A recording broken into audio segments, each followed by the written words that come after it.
Hey friends, Ash here with gentsscents. Hope you're doing really well. It's time for another This Week in Fragrance episode where I talk to you guys about upcoming fragrance releases.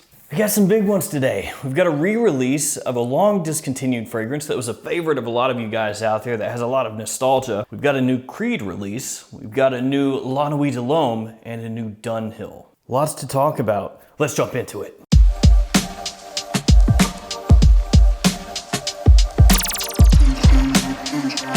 And as is often the case, today's This Week in Fragrance is sponsored by FragranceUSA.com. Link in the description to their website. Use the code GENT15, no S, just one singular gent, 15, G-E-N-T-1-5.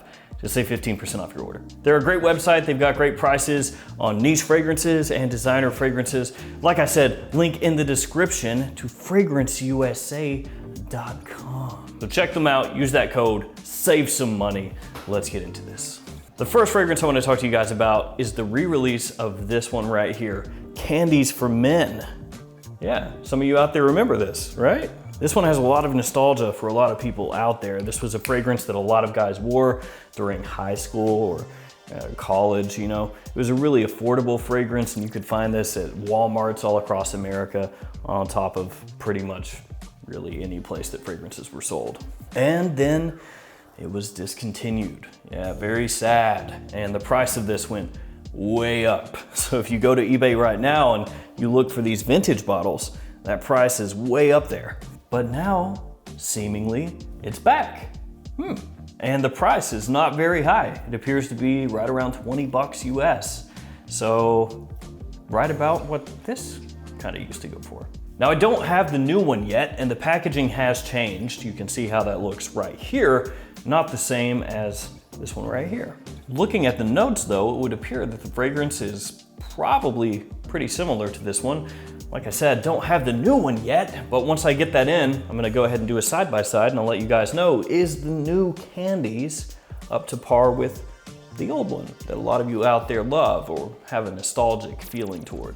I did want to let you guys know though that fragrance has now suddenly appeared, so if that's interesting to you, feel free to check it out, or if you're unsure, wait a little while and I'll have a comparison video. Now on to some new releases, starting with a flanker of this fragrance, Creed's Viking. Yes, Creed coming out with another flanker. This time it is Creed Viking Cologne, following in the footsteps, of course, of Creed Aventus Cologne. And I think my favorite part about this Creed Viking flanker is that the bottle coloration on the new one looks like the same coloration in the knockoff Viking bottles that you could buy from places like wish.com. It has that sort of orange coloration instead of the red. And if you know what I'm talking about, then you know, because there are people that sell knockoff bottles of Viking, but they don't get this color right, and instead of red, it's orange. Have no fear. Creed saw those knockoff bottles and they were like, you know, that actually looks pretty sweet. Let's go ahead and use that. So now we have Creed Viking Cologne in a knockoff looking bottle. Love it. And I need you guys to tell me also in the comments below, if you don't mind, what is gonna be the next Creed fragrance that gets a flanker? Since Creed is now in the flanker business, which one is next? And also, what will it be? Now, they've done 2 cologne flankers so far, which is kind of like, you know, the bottom of the barrel as far as originality goes. So what's next? Maybe we get Millésime Imperial Noir. Silver Mountain Water Noir, black bottle instead of white. So Creed Viking Cologne, inspired by the wild beauty of Iceland, Viking Cologne captures a modern exploration of the spectacular glaciers that meet the rugged coastline adorned with evergreen forests, the volcanic springs, cascading waterfalls, and Arctic sun. An invigorating, adventurous, and free-spirited eau de parfum with expansive marine vistas and chilled, woody, fresh aromas.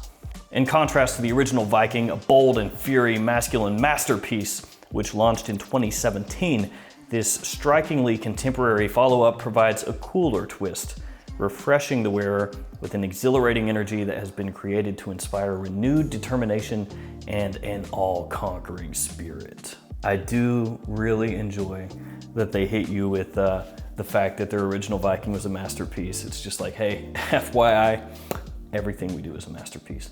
Deal with it. Cool, Creed, cool. So this one has a top of bergamot, lemon, mandarin orange, and pink pepper, a mid of geranium, lavender, nutmeg, and rosemary, and a base of sandalwood, patchouli, vetiver, and frankincense. So there it is.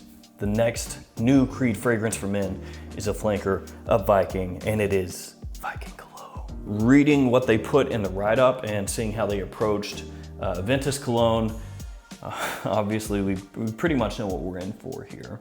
Viking, but fresher. That being said, I'm sure the fragrance smells good and possibly great. Who knows? I'm definitely going to be on the lookout for it, and I'll pick up a bottle as soon as I can. And I know a lot of you out there will as well. And I know just as many of you out there will be like, Creed, doing another flanker? Lame. Next up, we've got a fragrance from Dunhill, a new fragrance for men, and it is called Driven. And as of this video, I don't have a picture of the bottle. So yeah, if I find one, I'll put a picture in this video. If I can't find it before the video goes live, use your imagination. The name is Driven. Maybe it looks like a little racer's helmet. Yeah, that'd be cool. One thing that I find interesting here is Dunhill is coming out with yet another men's fragrance. They recently came out with Dunhill Desire Gold, which smells like a Ventus. Then they had the new Icon Racing flankers, 2 of them, red and blue, and I still haven't been able to find those anywhere. So those are coming at some point, and then you have this coming out at some point also. So they're really kicking the fragrances into overdrive, assuming you can actually find them. This one has a top of bergamot, lime, red apple, and plum, a mid of cardamom, cinnamon, jasmine, and rose, and a base of amber, amorous, vanilla, cedar, and musk.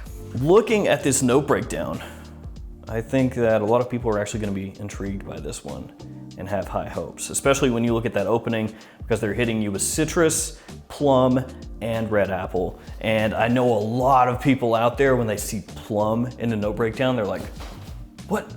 Did he say plum? So it's like all the other notes fall by the wayside and they're like, plum, that smells good, I like that. I'm gonna buy it. Then of course you got cardamom and cinnamon here. So you have that sweet, sexy, spicy thing probably going on. And I imagine it really will trend that direction, because when you look in the base, amber and vanilla right there. Yeah, it seems like it's gonna be fresh in the opening, but with kind of a dark twist. And then as it dries down, go warm and sweet. Of course, I could be wrong, but that's what it looks like to me. Time for the last fragrance in this week in fragrance, and this is the La Nuit de l'Homme flanker from Yves Saint Laurent, La Nuit de l'Homme Bleu Electrique. So when I saw this, I just kind of thought to myself, why? What are you doing? So of course there was Eau Electrique, which looks like so, Eau Electrique. And then there's L'Homme Cologne Bleu. And this one is almost like, hey, you know those 2 flankers that we had? What if they had a baby? La Nuit de l'Homme Bleu Electrique. With L'Homme and La Nuit de l'Homme, Yves Saint Laurent celebrates the 2 faces of modern man, from nonchalant charm to electrifying seduction, from the refined dandy to the urban bad boy. Yeah, fragrances, you know, all about bad boys. It's like, how do you want to smell? Like a bad boy. I don't get it, but you know, whatever. A duality that reflects the olfactory heritage of Yves Saint Laurent. Magnetic during the day, electric at night. La Nuit de l'Homme Bleu Electrique, the new fragrance for men by Yves Saint Laurent. An intense eau de toilette with an aromatic oriental trail for a most mysterious seducer. A shock under high tension between spicy cardamom, the electrifying thrill of ginger essence, and the vibrant freshness of lavender. So this one has a top of bergamot, cardamom, ginger, mid of lavender and geranium, base vetiver, cedarwood. Not a big surprise to see cardamom in here, of course. It's part of the La Nuit de l'Homme family, and cardamom is pretty much what made La Nuit de l'Homme, the original, so popular. Bergamot and ginger, not a surprise to see those either. Citrus and ginger go hand in hand in the top of fragrances. Usually, not always, but usually gives it this nice, bright, sparkly kind of feeling. In the mid, lavender and geranium, so clean, fresh, and masculine florals. In the base, vetiver, cedarwood.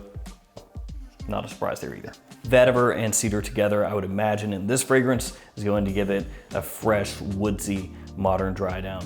So basically how this reads, and again, I could be wrong, but with the name and the note breakdown, this reads like basically Yves Saint Laurent taking the original La Nuit de l'Homme and reimagining it as a blue fragrance. So they were like, hey, what would it be like if La Nuit de l'Homme, instead of being more of a date night evening fragrance, was an everyday versatile compliment puller kind of fragrance, like a blue fragrance with an emphasis on cardamom. That's how this reads. And for a lot of people, that's gonna be super interesting. And for a whole bunch of other people, that's going to be the most boring, redundant thing they've ever heard of. Now, am I gonna buy that fragrance? Well, let me tell you something. Of course I am, because I'm gonna cover it on this channel. So yeah, of course. How good will it be? Don't know. A lot of the La Nuit de l'Homme and L'Homme flankers over the past few years have been, frankly, pretty bad. They've not been very original, they've not been very memorable. They've been decent as like a casual kind of fragrance, you know, a grab and go kind of fragrance, but they haven't set themselves apart from all the other fragrances out there because there's a lot of competition. Even something like this one, Bleu Electrique, I think it smells fine. Like when I smell it, there's nothing wrong with it. It smells fine. It's just, does it set itself apart a whole lot? Not really. So that's what we're gonna see with this one. Can this flanker break the recent mold? Can it really kind of step apart from the line and shine and be its own fragrance where people are like, yeah, you gotta get that one? That is what I'm interested in, to see if we can do that.